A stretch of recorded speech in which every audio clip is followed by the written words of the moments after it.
exciting to be here, and we, due to our heritage colleagues, have a fascinating and quite distinguished speaker today to give a keynote address.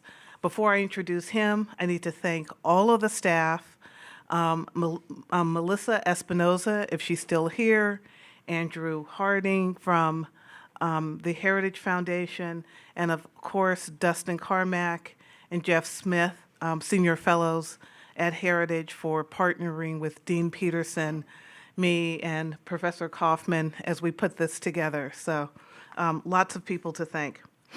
I'd like to introduce William Evanina. Did I say it right? I've been working on his name. I'm supposed to be a diplomat. I'm supposed to know how, but I'm kind of challenged. What's most important to know, and those of you who have served in Washington and those of you students who are going to Washington, this is a big deal. He was confirmed by the U.S. Senate. And as you know, in the Trump administration, that was not an easy task. Many never made it. And that happened on May 6, 2020, to be the first Senate-confirmed director of the National Counterintelligence and Security Center, NCSC. He served as director of NCSC since June 2nd, 2014. In this position, which was a bit under the radar, I think it's designed to be that way, so many don't know about its critical function. He was head of the counterintelligence for the whole U.S. government. He was responsible for leading and supporting the counterintelligence and security activities of the U.S. intelligence community, the U.S. government, U.S. private sector entities, at risk from intelligence collection or attack by foreign adversaries. There's an incredible amount of work that he did in this role, including producing the President's National Counterintelligence Strategy in 2020, which has been instrumental in raising foreign intelligence threats awareness to critical infrastructure sectors and the private sector executives regarding supply chain issues, which we've all been affected by since COVID, economic security, cyber, and malign foreign intelligence.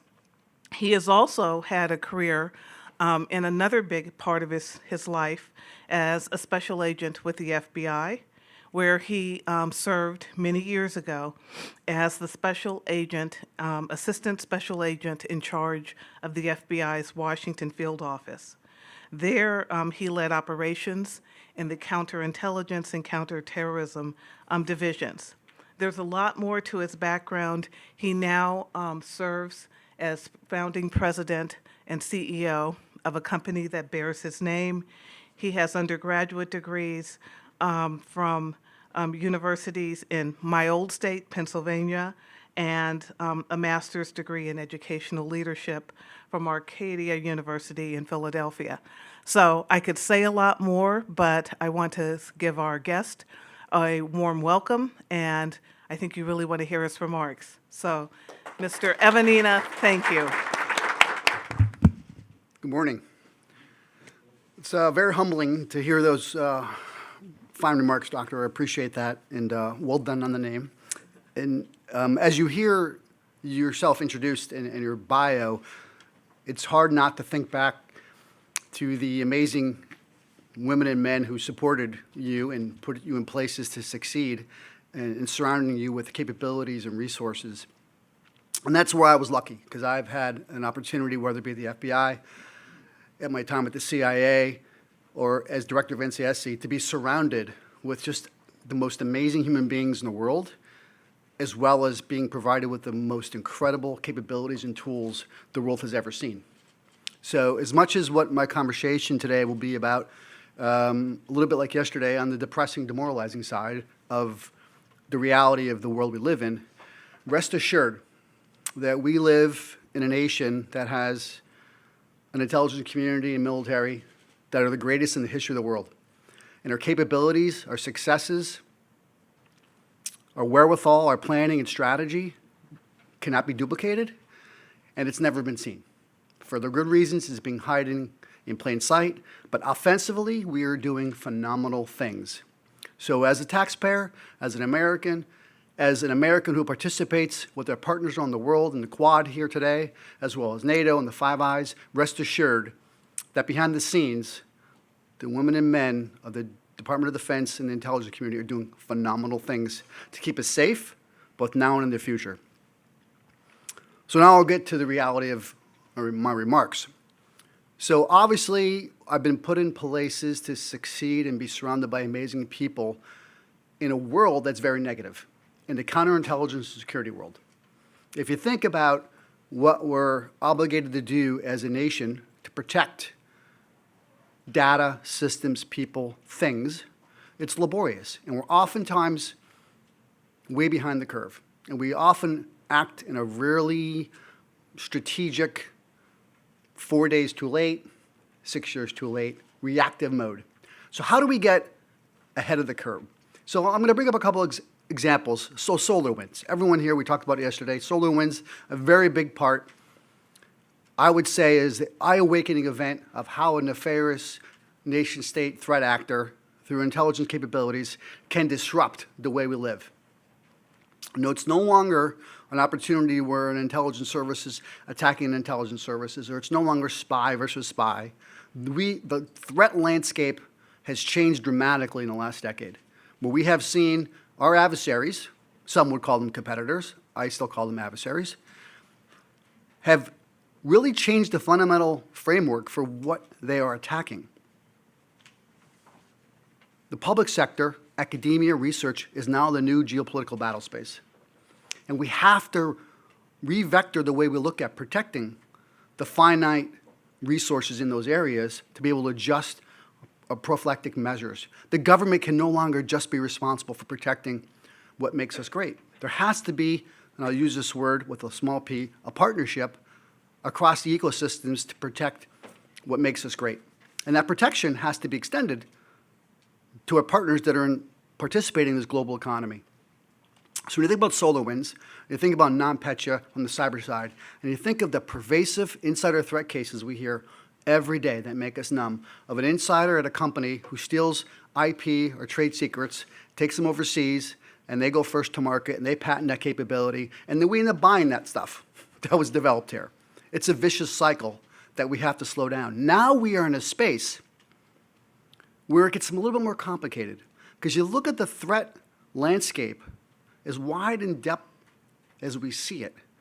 The software situation right now, to me, is a place where we have to get on a accelerate train in a hurry to catch up and understand the vulnerabilities and the capability of our adversaries on the software.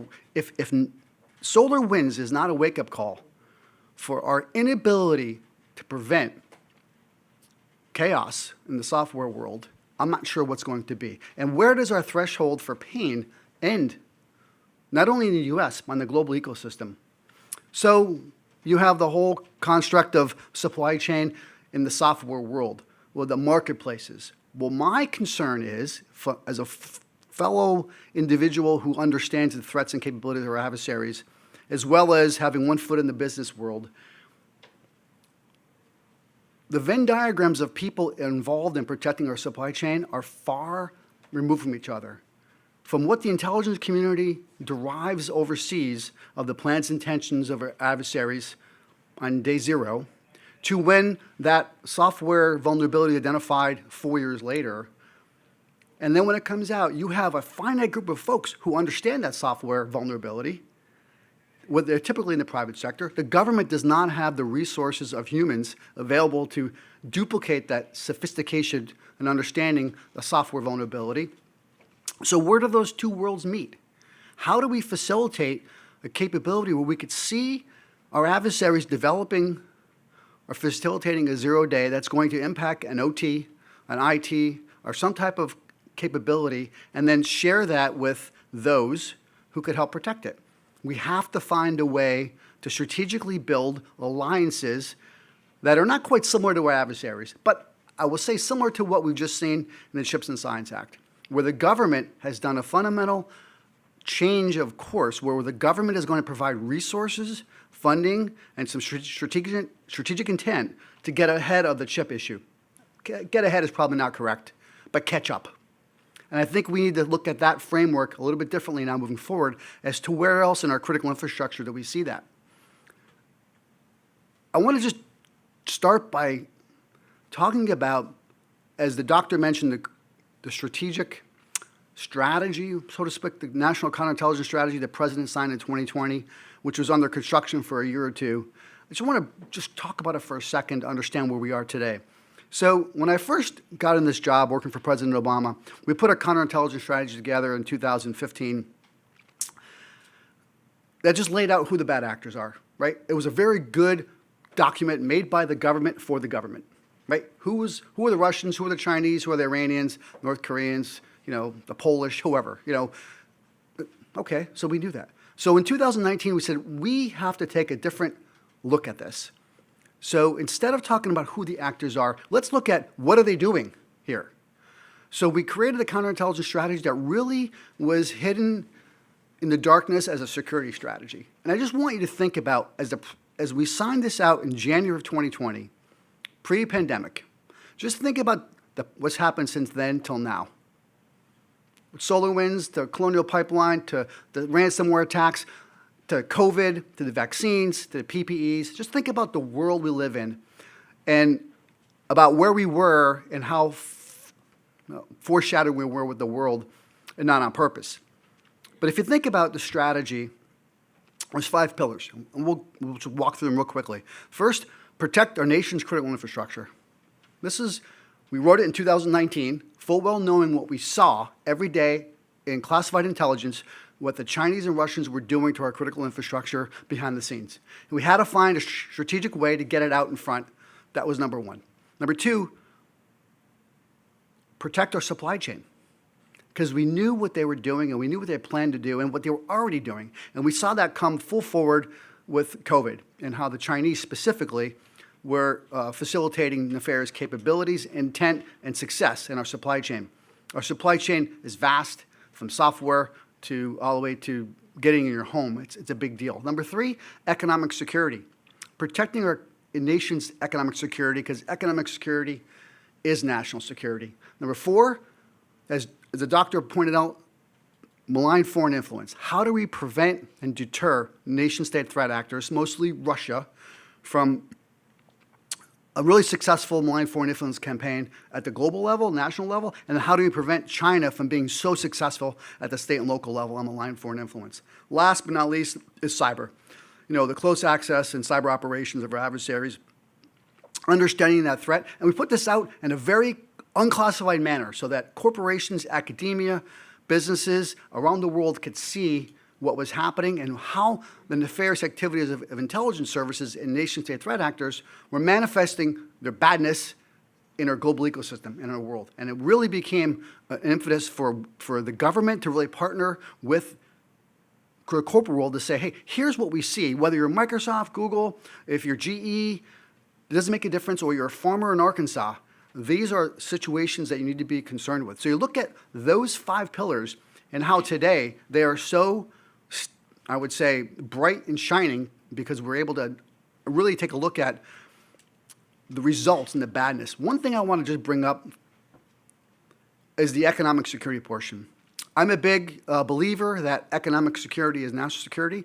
What makes America great, what allows us to have the best military in the history of the world, is because our economic system is phenomenal, the best the world's ever seen. But you have to have a fundamental underlying tone that economic security is tied in with national security, and they are partners. So we look at, well, so what does that mean? So from 2018 till now, the FBI and all the groups and I would say the individuals, the GAOs of the world and the think tanks will tell you that we're losing about $500 to $600 billion a year to the Communist Party of China just from theft of trade secrets and intellectual property. Just from what we know. Those are known cases. $500 to $600 billion a year. That's a lot of money. But what does that mean for you and I? So what that means it's about $4,000 per American family of 4 after taxes. That's a real cost just from what we know and not from what we don't know. So to me, that's a problem. The second part of that problem is for those things that we're losing over to the Communist Party of China, and then they make those things, and then we buy them back. So the salt in the wound proverb really takes note here. So our economic security and the ability for us as an ecosystem to partner effectively with Congress, the administration, Wall Street, Silicon Valley, the tech world, has to be a little bit stronger. The last thing I want to say before we get to the panel is, as someone who was taken out of operations and put into the belly of strategy and policy, the first year or so was really difficult for me, right? Because as an operator, as an agent, someone working at the CIA, policy and strategy was never a word I would ever use and even understand. But I became obsessed with strategy and policy afterwards. And I think what we need right now as a solution to all the problems is probably the fairest word that we see in this space, is we need to have some transformational leadership. And that transformational leadership is multifaceted. Not only in the administration, it's in Congress, but we need transformational leadership in the policy space. Policy drives everything. If we don't have robust, aggressive, transformational leadership driving policy to protect and defend what's going to allow us to be successful 25 years ago, nothing can trickle down from that, and it would become stagnant. I believe in the last 5-7 years, we've become stagnant in aggressive policy development as a free nation. And I believe, in my whole heart, as someone who used to take what we do here and represent the United States and NATO in our Five Eyes, if the U.S. will have aggressive, transformational leadership in the policy space, we can then take that globally and share that with our partners around the world, whether it be in the Quad, in NATO, or in our Five Eyes, and they will follow.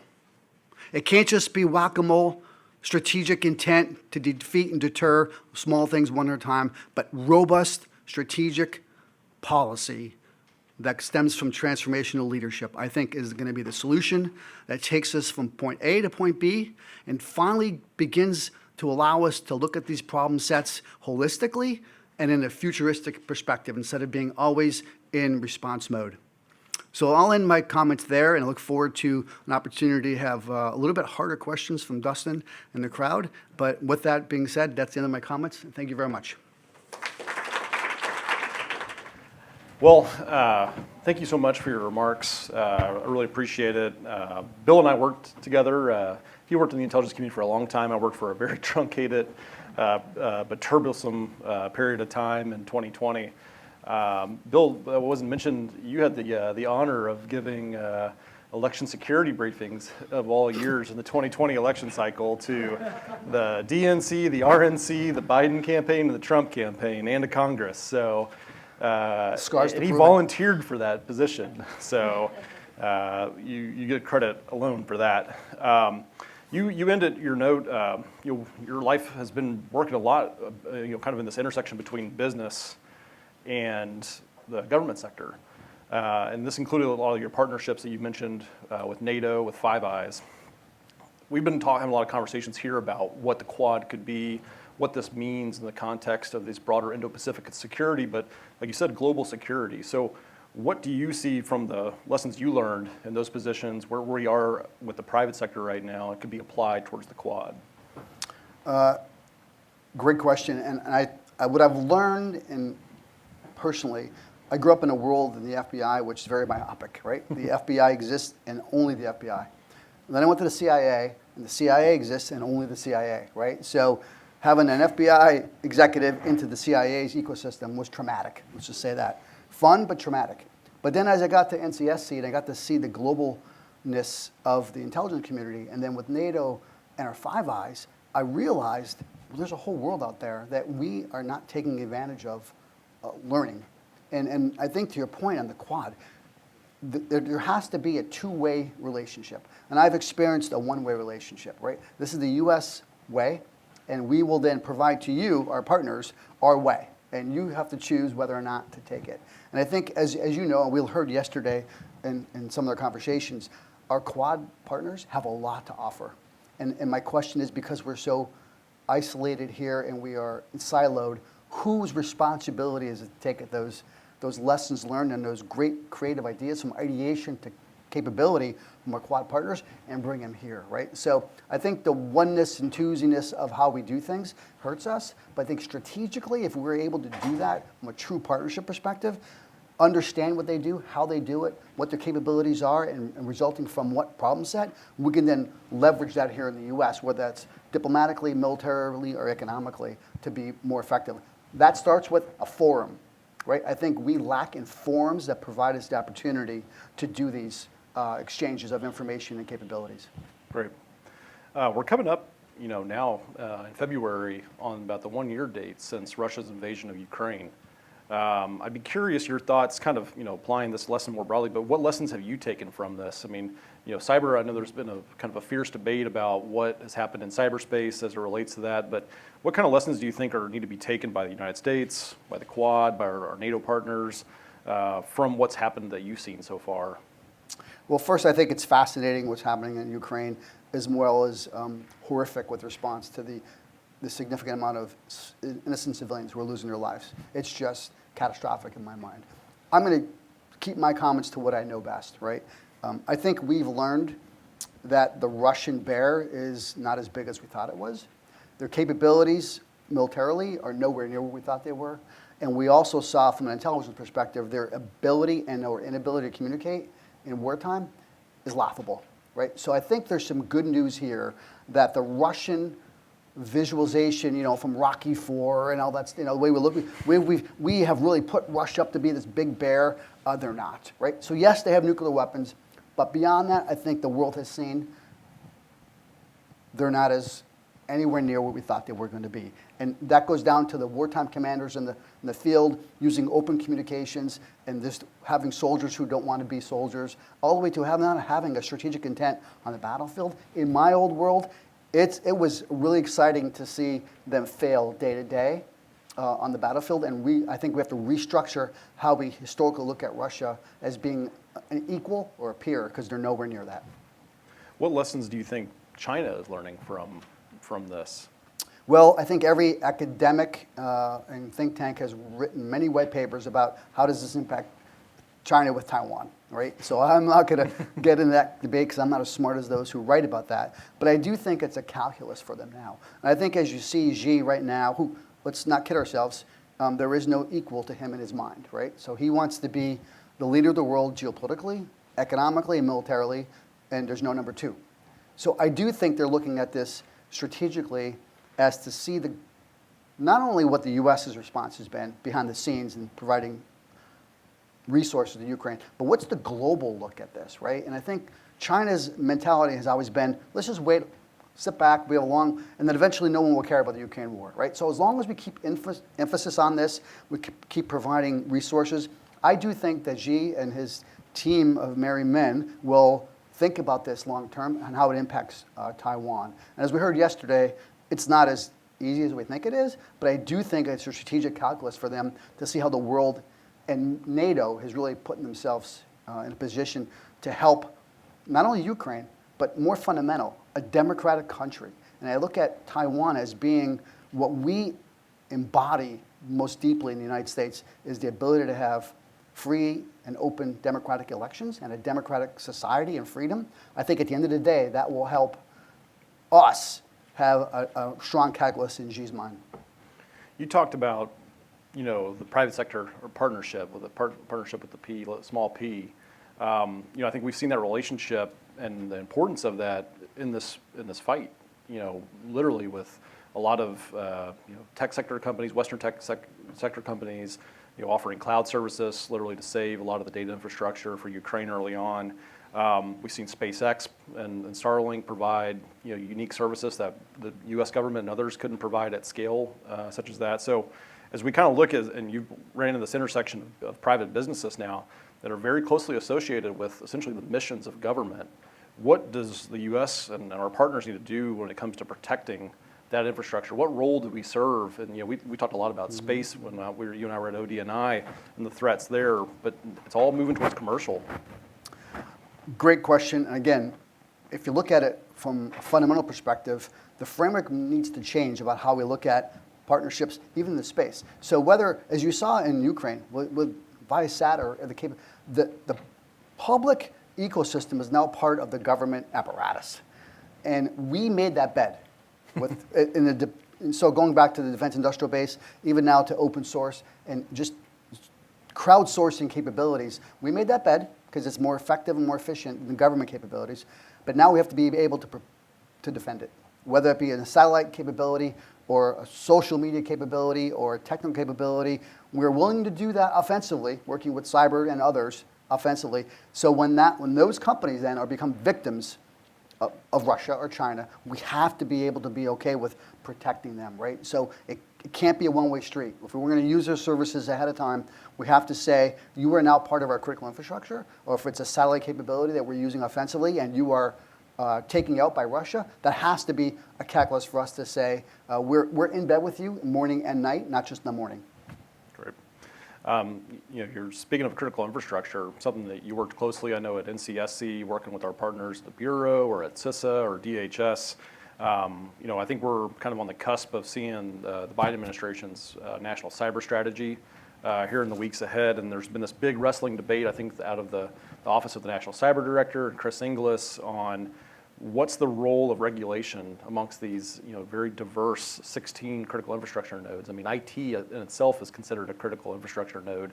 How do you kind of see the framework of what needs to be done in this space? Because there's a large debate on, for example, the incident disclosure requirements that CISA is considering now. What needs for these to be effective and actually useful for both sides of that partnership? Complicated story. And I listen, Chris Inglis is the best person initially for this job.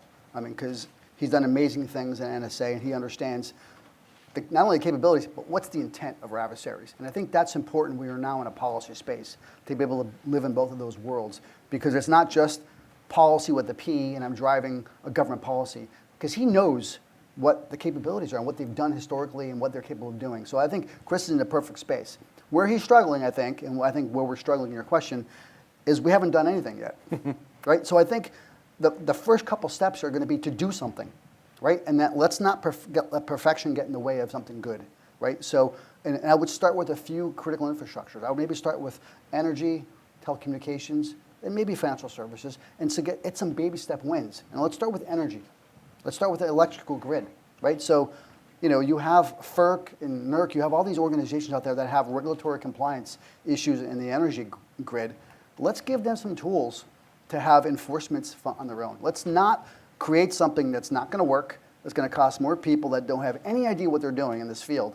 Let's give the originating regulatory bodies some more resources, capabilities, regulatory oversight to let them do their job. So that we're in California, there's probably hundreds of electrical utilities here. Well, let those who govern that, and then hold them accountable, right? Let's not get into something we can't do on a bigger macro scale, because that's where the government always fails, but get some small wins. Because we can't be 2 years from now approaching another election, and we've done nothing in this space, right? Because that's what we do really well in the US, nothing. Yeah. Yeah. Well, and speaking of that, you talk about, you advise business now, but you also kind of live in the belly of the beast of bureaucracy. And the mindset of private business and different regulatory capture type of vehicles and the government sector, I mean, it was a good lesson that played out after the colonial hack.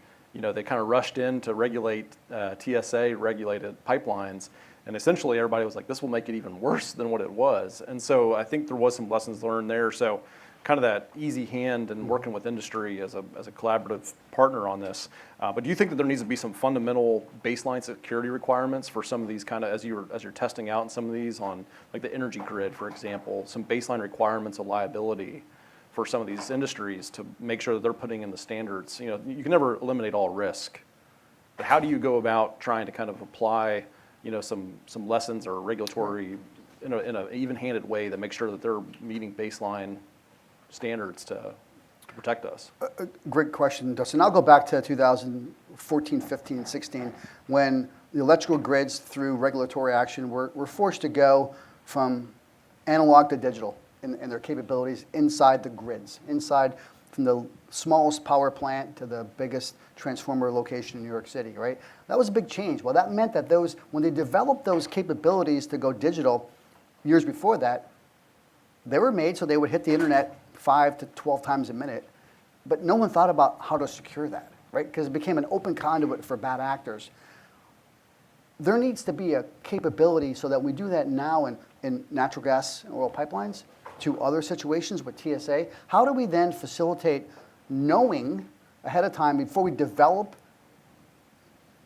a capability to make something more efficient, effective, whether it be SCADA, ICS? How do we put security in the ideation phase, in the early on market, right? So that we have some stopgap measures to prevent the ease of which China, Russia, and Iran, North Korea can get into our systems. There needs to be some fundamental questions asked on the security up front when we start to ideate these ideas, not after they're installed, because I think that's really where we get problematic and we can't get a policy, strategy, or regulation to prevent it. To your point, all risk is big risk with an R. You got to find a few things that you could really mitigate and then do that. Instead of looking to do 30, let's just do 3. And I think that's kind of, no one wants to just do 3, right? And then 3 years later, we've done none. I want to switch gears a little bit, something that I know you've spoken a lot about, I think on 60 Minutes and other things, but talking about data privacy and the issues that we kind of face without a unified consumer privacy bill. But in terms of, a lot of folks, you talk a lot about what China's captured via, malicious cyber espionage to steal from OPM hacks or Equifax. But as you well know, many of this can just be bought on the open market. And essentially, so what are you hoping to see out of this Congress coming up here? I know Mike Gallagher is going to be the new select committee on China. I mean, what issues do you think need to be drilled down upon in that space? What would you like to see to come to fruition on the other side? Great question, complicated question. But from my perspective, it is one of my core areas where I like to concentrate because there's a great dichotomy in this space. As we know, 80% of all Americans have had all their data stolen by the Communist Party of China. The other 20%, just not all their data. So the question is, does anybody care? Right? I care. But how do we narrate that to the American public why you should care? So going back to genetics and DNA and genomics, all the way to your financial services capabilities, we need to tell a better story why this matters to every individual who's been a victim of data theft. That has to happen first. And then Congress has to come out with some kind of framework to say, here's where we believe your privacy starts, maybe not ends, but have some fundamental guardrails to understand bipartisanly where is this data privacy structure and what does it look like? Because otherwise, we get to a place where, as my family says, well, they have all my data anyway, what do I care? Well, that's our fault for not explaining to them why this should matter to them. So I just want to give one example, Dustin, on the Equifax breach. I know we had a lot of conversation yesterday about breach, hack, attack, all that kind of nonsense, but Equifax, one of the largest in the history of the world, right? 145 million Americans, every American had all their data stolen by the Communist Party of China. And when I say all your data, all your financial data. But that's not what they were looking for, right? They came in and they breached Equifax through a vendor, and their goal was to get algorithms and business processes for how Equifax worked with big banks. The data was just superfluous. It was icing on the cake for them, right? But for us, how do we tell the story, and who tells the story, why that should matter to you? Does it matter from OPM data breach to Equifax to Marriott to Anthem, or the aggregation of all this data? Why should it matter to you? We have to find a way to explain that story so people begin to care. So when Congress and others put together a plan to frame that, everyone understands, I get it. Now I know why this is important to me as an American or as someone in a free society. Well, speaking of that, I know you've been outspoken on TikTok, and there's a kind of a fierce debate playing out in Congress, apparently behind closed doors amongst the voting members of CFIUS. I won't make a show of hands in the room of who has TikTok on their phones, but I'll give them a deep stare. But I'd love to hear your thoughts. I mean, this has been ongoing for years now, and I think what I get frustrated with, a lot of people just treat it as like a TikTok only problem, when we need to be thinking about it more expansively. That this is how we want to handle foreign digital apps in our country. India, for example, has taken a different, forward-leaning prospect on this, banning it, in terms of, Chinese digital apps in country. I mean, is that something that you think needs to be addressed, hopefully, in this Congress? I really hope it does. And I do not have TikTok, nor does anyone in my family, because I have dirty knowledge of what the intent is here and what their capabilities are. And I think last month or the month before, the FBI director came out in Congress and talked a little bit about TikTok and why it's bad. It didn't go far enough, right? So I think that the FBI and the intelligence community need to declassify what they do know about the intent of the Chinese and the behind the scenes, what they're doing on TikTok. So the American people could, A, make a decision for themselves, but it'll give Congress more effective measures to stop the ability of TikTok. TikTok is just an app. It's basically Huawei in your hand, right? But what we need to educate everyone on is when you download that app and you press, I agree, no one reads the 5 minutes of stuff. But if you take a look at that, and there's been plenty of open source on TikTok to talk about actually what they're able to do when they're in your phone, which is everything. Access your emails, your pictures, your text. Why would you give a foreign company, and one is effectively tied into the Communist Party of China and their intelligence services, access to everything that you deem so personal and private to yourself on your phone? That makes no sense. Now, TikTok is just one of a lot of apps that do that, but fundamentally, when you click I agree, we have to have a little bit of hygiene awareness for teenagers, preteens, and adults. What does it mean when you click I agree on your phone so you can get there into your social media world? And that is a sales and marketing issue, and we just don't have an organization to do that. We're here at a beautiful campus here at Pepperdine University. Appreciate them hosting us. And you've spent a lot of time talking to universities in your former role and probably still to this day. What are we getting right and what are we getting wrong in that space? I know you and I have talked a little bit about the Chips and Science Act that was passed last year. My frustration a little bit on some of the research security guardrails that were kind of left on the wayside. Do you think we need to revisit that here this Congress and the Select Committee and others? What can we do to promote healthy research and development of technology in this country while also protecting the goods on the other end? Great question, and it's been something I've been very involved in for the last decade and continue to be involved in. And I would call that the dichotomy on campus, right? Campus chaos, and what it is and what it isn't with respect to the Communist Party of China. And go back to, I think it was 2019 is the last numbers we had. We had about 360,000 plus students that came here from the Communist Party of China. That's a lot. Every one of them paying full freight, if not more, cash to universities. It's a cash cow, and there's the way to look at it. All those individuals are not problems to national security, right? In my mind, of those 360,000, there's less than 10,000 that we need to worry about, right? It's the postgraduate individuals who are here in STEM world and working in classified, unclassified research that really impact national security. So the average student who comes from China is not a threat, right? But their problem is on campus, they're ostracized to be part of that threat. So if you have a Chinese individual sitting in an English class here or a business school here at Pepperdine, because of all the narrative, they can be looked at in a sideways view, right? And they don't understand. But that being said, when they come here from mainland China, they're allowed only to use WeChat, right? So their government sends them here with a Chinese phone and only allows WeChat. They're unable to download any apps.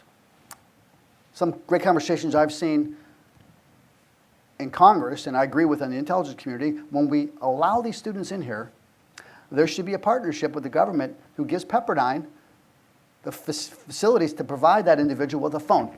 Samsung, Apple, hey, here's your American phone. So when you're here, you could be like your peers in class and not just be subjugated to WeChat and monitoring by the Chinese every step you take here in the US. I think there's an opportunity for us to win the hearts and minds of these Chinese students here in the US. At the same time, to your point, on the congressional side, we need to have more hearings and briefings about the successes that we've made the last 5 years. A lot of universities and colleges have made dramatic successes in compliance to prevent and deter a lot of the theft from ideation to R&D in American ecosystems. And I think there's plenty of academic institutions that have done great things that we should learn from, use as a best practice, and have a forum to share.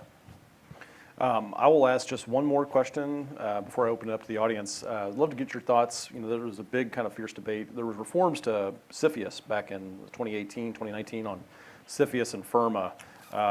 You spent a lot of time talking about the investment that we've seen both American capital flow into and vice versa. What are you hoping to see possibly in the kind of change of mindset or structure of how we need to handle CFIUS going forward? It seems like we're missing some balls. I mean, I saw the decision on the North Dakota case, for example, and they just decided to pass after reviewing it for 3 months and said it wasn't part of their rules. So where is it broken right now? What would you like to see?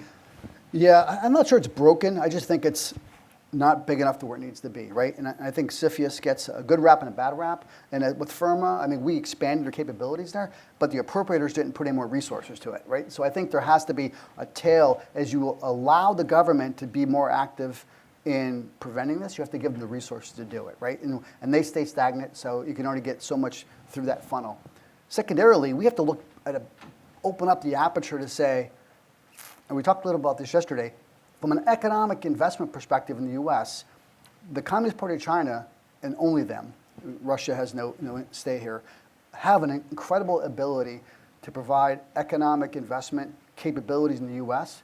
that are dual use for intelligence collection, right? From Huawei to a million other things, to buying the land in North Dakota around military sites.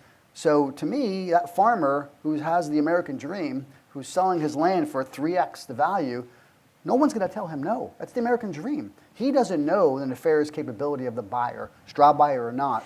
The government, someone has to have the ability to say, these are key areas for you when you see this, whether you're a venture capital, or private equity, or farmer, here's a bell and whistle that should go off. Just come to the government, ask someone for some resources to help you make a business decision.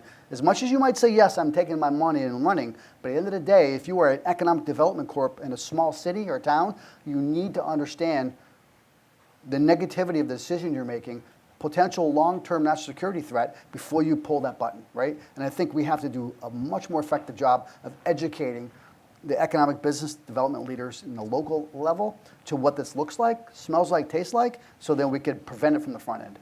Right, great. Well, Andrew has got the mic. I'd love to open it up for questions. We've got about 15, 13 minutes. Don't be shy. All right, well, good. Oh, there you go. So I'm Brad Combest. I'm a second-year graduate student with MPP, and I have a question regarding your sentiment towards helping people care about their privacy being stolen from China. And I guess my question is, why should we care about trying to get people to care when, and it's not, I'm not trying to be clever, but it's just that it seems like because we're so hamstrung with our trade relationship with China that even if we get people to care, what could we actually do about it that's going to change anything? I feel like the status quo has been so good that we would probably not want to risk changing that. So I don't know what the change would be if we got people to care. Yeah. Great question, and thanks for the question. I think your question begs my point, right? And I think I'm going to show my age here. I'm a true believer in the American way of life, right, and a democracy. I'm going to go back a little bit because I think one anecdote for you is if you care and your ecosystem of friends care and your sphere of influence cares, then you write letters to your local congressman, right? And that trickles up. And if you get communities who then care, decisions get made at the state level, the federal level, from a representative perspective, and drives more hearings and awareness, which creates legislation. As much as that sounds archaic to this generation, I still think that's how things work. And as Dustin knows, even in Congress, as we talk about things that are so fundamental, what the right to privacy, as I said through hearings in the House and the Senate, there are still representatives who don't think China is a threat at all, and those who think that privacy is the way to the right or way to the left, and I think we have to bring them to the middle and understand the complexities here. And I think that starts at the very level where you live, and having going back and leaving here and talking to your friends about TikTok and Huawei. Oh, I heard this, right? And the people get upset and they write letters and their congressmen say, hey, I have a wave of interest here in our privacy. And if you go from, Senator Rand Paul to Senator Wyden, to the folks that are, on the intelligence committees, there's a wide breadth of thoughts on this, right? And I do believe that we have to become aware of the risks of our privacy before we start making letters, right? So for you, you're probably thinking, well, what's the big deal? China has all our stuff anyway. But I'll challenge your second point. I don't think anybody's okay with the status quo. The only few folks who are okay with the status quo are the folks who don't understand where we are in time and space with that. So I do think it starts at the very, very minute level. And I do think like states are starting to kind of actually lean into this. I mean, if you've seen this kind of ripple effect here recently on governors bipartisanly making moves on TikTok, you've seen states like Washington State, Virginia pass their own privacy bills. Starts putting on the pressures on the U.S. Chamber and others who all of a sudden don't want, a patchwork of laws in different states they have to require. So it kind of starts putting that downward pressure on Congress to actually move. So we'll see if something breaks. And data is the world's greatest commodity right now, right? It really is. So, but we are not making strategic strides to protect that data, right? So if data is our commodity, data, Microsoft's data, Google's data, or your personal data, they all should be treated the same, right? Because it's our data, we own it. We should have some fundamental right to protect it and understand why it's of value to us as individuals versus in the aggregate role. Great. You got a mic coming? Let's talk about DNA. The ultimate cybersecurity would be our personal DNA, not merely our data. These companies like 23andMe and some of them, I've heard that there are proxies that actually control the share and interest in it so that they're able to access the DNA of those that are willing to freely give, I agree, their DNA, but not understanding the importance of that very personal data, even more personal than your date of birth, is not protected, or they don't know. So do you follow through on that as well? And then the second question would be biowarfare with DNA. NCSC's done a ton on this, Yes. I know. Yeah. So personally, DNA is important to me, and I'll point you to a 60-minute episode just on this issue, which I was on, talking about the Communist Party's theft of genomic DNA around the world and why they're doing it. So it is a big issue. Again, how do we tell the story why it matters? I've had trouble doing that in my own family, right? So, but when you look at what China is doing with the Uyghur population, right, and how they're testing their own people and identifying not only, and I want to get a little harsh here, not only identifying you genetically that you have Uyghur blood and then put you in their work camps, but they're testing 12-year-olds to see who has predisposition to any type of illness in the future that's going to be a hardship on the state, right? I don't want that permeating around the world, right? So that's number one. Number two is you look at during COVID, where the Chinese government, intelligence services, spent a lot of money to Chinese companies to go around the world and collect swabs of COVID, right?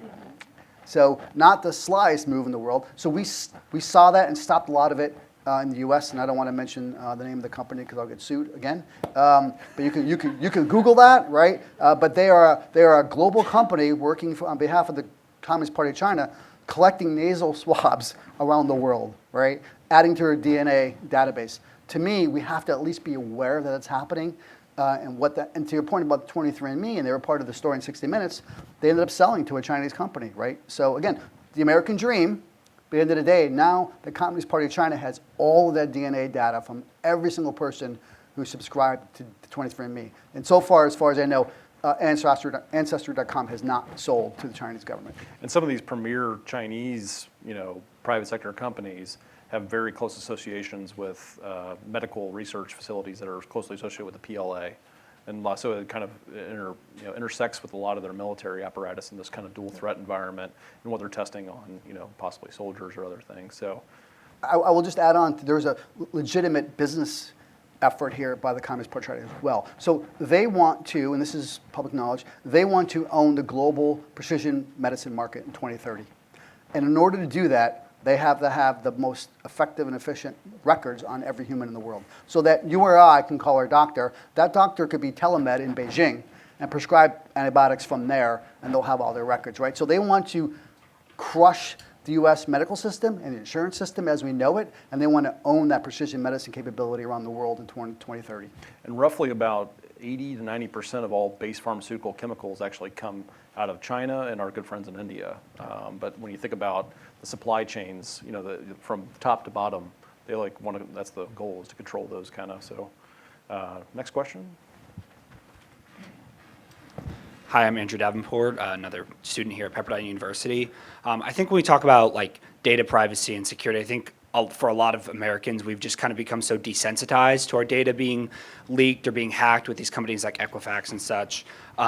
What are some proactive steps that we can take to protect our internet, our networks, our data, besides just, deleting TikTok off our phones? Like, are there things we can do, or is it just kind of like out of our control and have to trust that these companies are going to take steps to actually protect our data?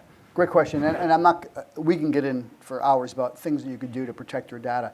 I think before that, though, left of that, we have to explain to you why it's important, right? And I think we have to do a much more effective job explaining to you, Andrew, why your data should matter to you and the things around you. Now, who should do that is the question, right? So I think when we find out, that education awareness perspective for you to understand your data should be your data only, then we can provide you the tools, because those tools are there. You just have to want to use those tools. And my argument is right now in this space and other spaces, there's not a fundamental want to protect what we do because we're numb to all these things. I had a CEO last year telling me, Bill, I get all this, I get it. But show me the company out there that's had a massive cyber breach, that's had a significant loss in stock price. I had no answer for them, right? So if that's where we are as a nation and an ecosystem of data, we have bigger problems. Yes, yeah.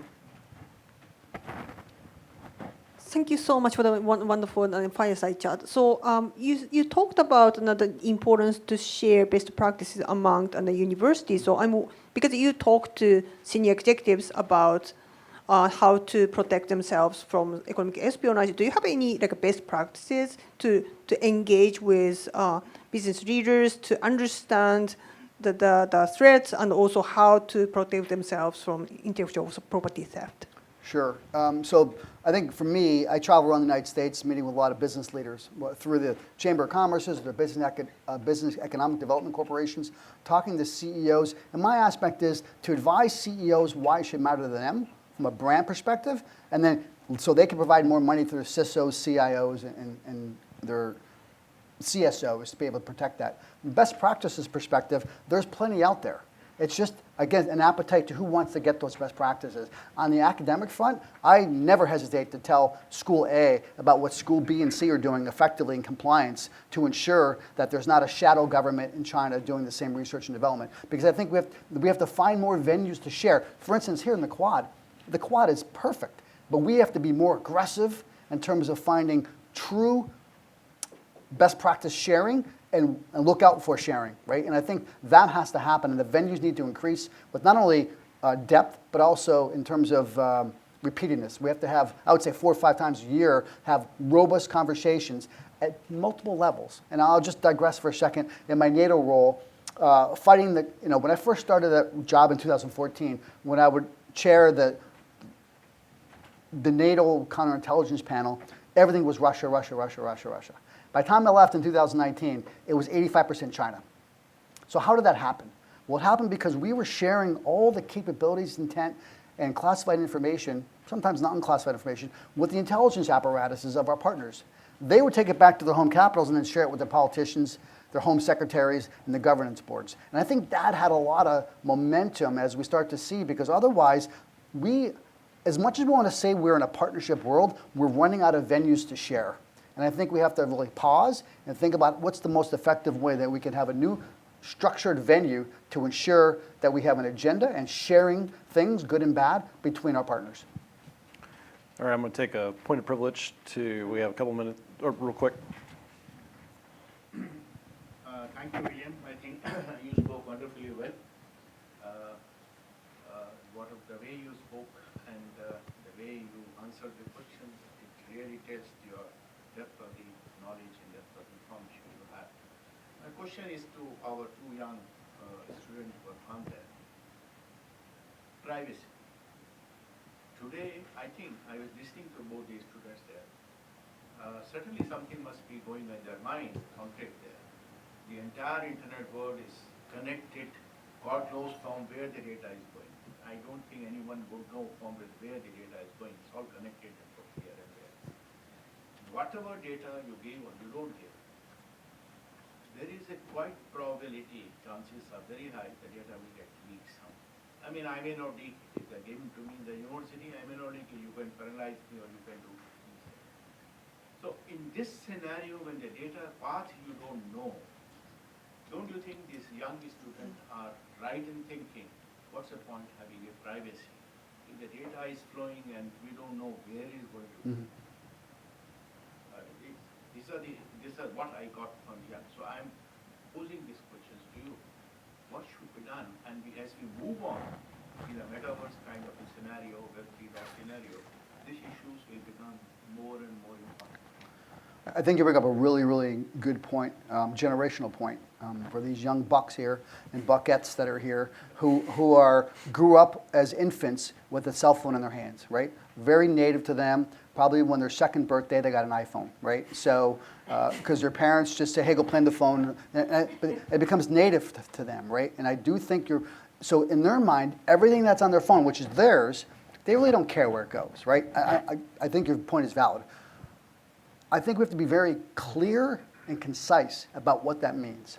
So, for Andrew, or those who have the question, so when he has a girlfriend and he's texting her, and he's putting pictures on there, texting her, naughty 1950 things, right? And then the next text feed, he's texting a girl he just met last night at a bar. He needs to be aware that someone in a foreign country has those texts, right? Not only now to hamper his current relationship with his girlfriend on campus, right? But more importantly, 10 years from now when he's working for the State Department, right? And those photos of the solo cups and all the things that he's putting on his phone that he doesn't think of for a second right now, 10 years from now, when he's traveling around the world as part of a diplomat for the State Department, someone's going to come up to him in a bar and say, hello, Andrew. Do you remember this picture, right? And that is what we need to tell our youth about. What you're doing right now does not happen in a vacuum. And everything you touch on that phone, every picture, every email, lasts forever. And I think if we could find a way to do that without being the boogeyman, I think we could win. But I think today's youth, speaking for someone who was an 18-year-old, it's really, really difficult. Great question. I know we're at time. I want to thank you. We'll ask you, since we talked a lot on negative notes, I like to end on a positive note. So what makes you feel positive about the future? The technologies, a couple things. Number one, and I referenced before, the speed of technology is so awesome for consumers. And I think everything that we want to have in life, we get in life. And I think there are amazing engineers, folks from ideation to development, just everything that we want as consumers. It's amazing. And to live in the world right now, in the globe, there could be no better place in time to get everything you want as a consumer and enjoy life, specifically if you live in a democracy. It's incredible. Secondarily, if you're in the US or you're in a Western government, just know that your government has the most phenomenal women and men protecting you, right? And we do have just phenomenal capabilities that are happening behind the scenes to protect our way of life, our people, our data, our systems, and our democracy. That's happening, and those true, loyal patriarchs who are public servants are doing you really well. So if you know one, pat them on the back and thank them. But most importantly, if you live in a democratic society and a republic where you have freedom to choose your elected leaders or choose to go to work or retire or whatever the latest fad is and quit by staying home, just rejoice in that, right? And just know that that freedom is perishable, right? And then I think, so from a positive perspective, we live in a world right now, a democratic society, that's never been better. And I think we have to rejoice in that and stay positive with the fundamental gifts that we get every day of being Americans in a free world. Great. Well, we are going to break for 7 minutes or 10 minutes? 7 to 10 minutes. So we'll get everybody to stretch their legs, grab something to drink. We're going to change out for our next panel. But please join me in thanking Bill.